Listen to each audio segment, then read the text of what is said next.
Kali ini saya akan membacakan puisi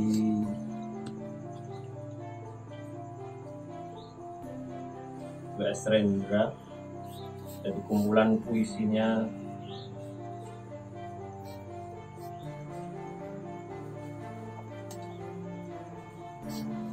kumpulan puisi orang-orang Rangkas Bitung. Hanya beberapa saja yang saya tidak semuanya.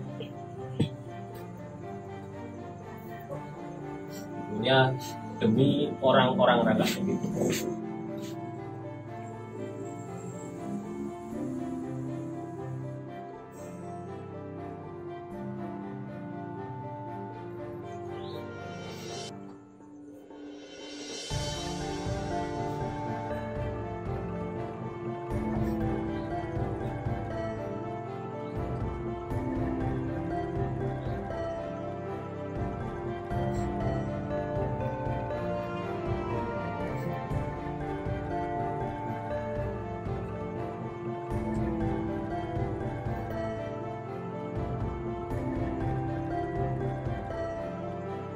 Tuan-tuan dan nyonya-nyonya, salam sejahtera. Nama saya Multatuli, datang dari masa lalu. Dahulu abdi kerajaan Belanda, ditugaskan di Rangkas Bitung, ibu kota Lebak saat itu. Satu pengalaman penuh ujian. Rakyat ditindas oleh bupati mereka sendiri. Petani hanya bisa berkeringat, tidak bisa tertawa. Dan hak pribadi diperkosa demi kepentingan penjajah. Kerajaan Belanda bersekutu dengan kejahatan ini. Sia-sia saya mencegahnya. Kalah dan tidak berdaya.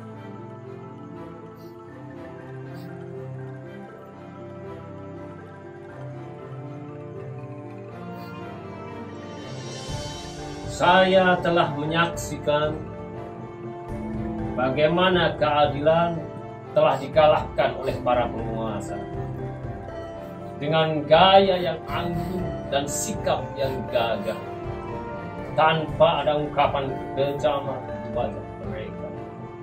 Dengan bahasa yang rapi, mereka keluarkan keputusan-keputusan yang tidak adil terhadap rakyat, serta dengan budi bahasa yang halus, mereka saling membagi keuntungan yang mereka dapat dari rakyat yang kehilangan tanah dan ternaknya. Ya, semuanya dilakukan sebagai suatu kewajaran. Dan bangsa kami di negeri Belanda pada hari Minggu berpakaian rapi, berdoa dengan tekun.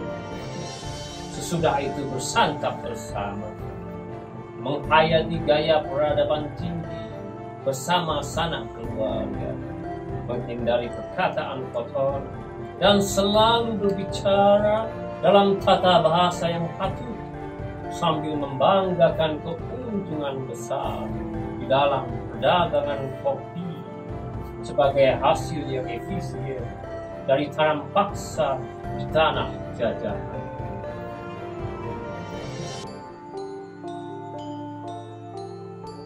Dengan perasaan mulia dan bangga, kami berbicara tentang suksesnya penaklukan dan penjajahan.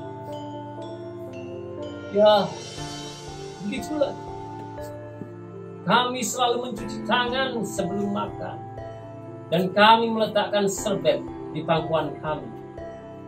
Dengan kemuliaan yang sama pula ketika kami memerintahkan para marsose agar membantai orang-orang Maluku dan orang-orang Java yang mencoba mempertahankan kedaulatan mereka. Ya, kami adalah bangsa yang tidak pernah lupa mencuci tangan. Kita bisa menjadi sangat lelah apabila merenungkan gambaran kemanusiaan dewasa ini. Orang Belanda dahulu juga mempunyai keluh kesah yang sama apabila berbicara tentang keadaan mereka di zaman penjajahan oleh Spanyol. Mereka memberi nama yang buruk kepada Pangeran Alba yang sangat menindas. Tetapi sekarang apakah mereka lebih baik dari pangeran yang jahat itu? Tentu tidak hanya saya yang merasa gelisah terhadap jawat hitam yang menodai iman kita. Pikiran yang lurus menjadi bercela karena tidak pernah bisa tuntas dalam menangani keadilan. Sementara waktu terus berjalan dan terus memperlihatkan keluasan keadaan. Kita tidak bisa seimbang dalam menciptakan keluasan ruang di dalam pemikiran kita. Memang kita telah bisa berpikir lebih canggih dan kompleks, tetapi belum bisa lebih bebas tanpa sekat-sekat dibanding dengan keluasan waktu. Bagaimana keadilan bisa ditangani dengan pikiran yang selalu tersekat-sekat dibanding dengan keluasan waktu? Ya, saya rasa kita memang lemah. Tapi kita tidak boleh berhenti di sini. Bukankah keadilan di sini belum lebih baik dari zaman penjajahan? Dahulu, rakyat Rangkas Bitung tidak mempunyai hak hukum apabila mereka berhadapan kepentingan dengan Adipati Lebak.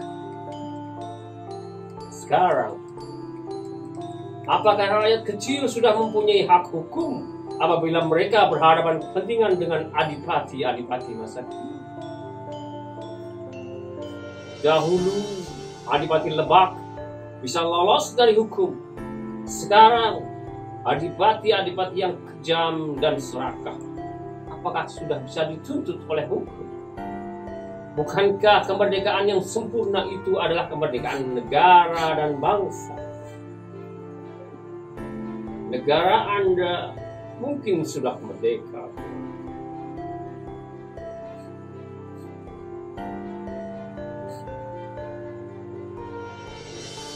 tetapi apakah bangsa Anda juga sudah merdeka? Apakah bangsa tanpa hak hukum bisa disebut bangsa merdeka? Para pemimpin negara-negara maju bisa menitikkan air mata apabila mereka berbicara tentang demokrasi kepada para putra. Tapi di kolam renang,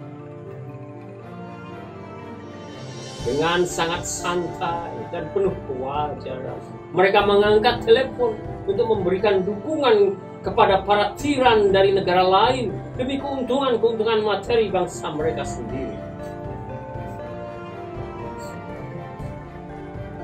Oh, ya Tuhan, saya mengatakan semua ini sambil merasakan rasa lemas yang menghinggapi seluruh tubuh saya. Saya mencoba tetap bisa berdiri meskipun rasanya tulang-tulang sudah hilang dari tubuh saya. Saya sedang melawan perasaan sia-sia.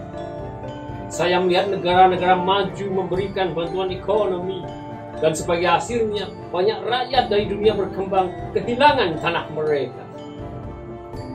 Supaya orang kaya bisa main golf, atau supaya ada bendungan yang memberikan sumber tenaga listrik bagi industri dengan modal asing, dan para rakyat yang malang itu mendapat ganti rugi untuk setiap meter persegi dari tanahnya. dengan uang yang sama nilainya dengan satu pak sigaret bikinan Amerika.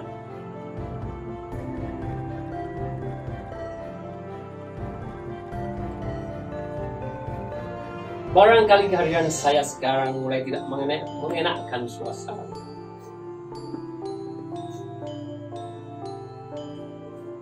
Keadaan ini dulu sudah saya alami. Apakah orang-orang seperti saya harus dilanda oleh sejarah? Tapi ingat, sementara sejarah selalu melahirkan masalah ketidakadilan, tetapi itu juga selalu melahirkan orang seperti saya. Menyadari hal ini, tidak lagi saya merasa sia-sia atau tidak sia-sia. Tuan-tuan para penguasa dunia, kita sama-sama memahami sejarah. Senang atau tidak senang, ternyata tuan-tuan tidak bisa meniadakan saya. Nama saya Multatuli. Saya bukan buku yang bisa dilarang dan dibakar. Juga bukan benteng yang bisa dihancur leburkan. Saya Multatuli, sebagian dari nurani tuan-tuan sendiri. Oleh karena itu, saya tidak bisa disamaratakan dengan tanah. Tuan-tuan para penguasa di dunia, apabila ada keadaan yang celaka, apakah perlu ditambah celaka lagi? Pada intinya, inilah pertanyaan sejarah. Pada Anda semua, tuan-tuan dan nyonya-nyonya yang hadir di sini. Setelah memahami sejarah, saya betul tidak lagi merasa sepi. Dan memang tidak relevan lagi bagi saya untuk merasa sia-sia atau tidak sia-sia. Sebab jelaslah sudah kewajiban saya. Tuan-tuan dan nyonya, terima kasih.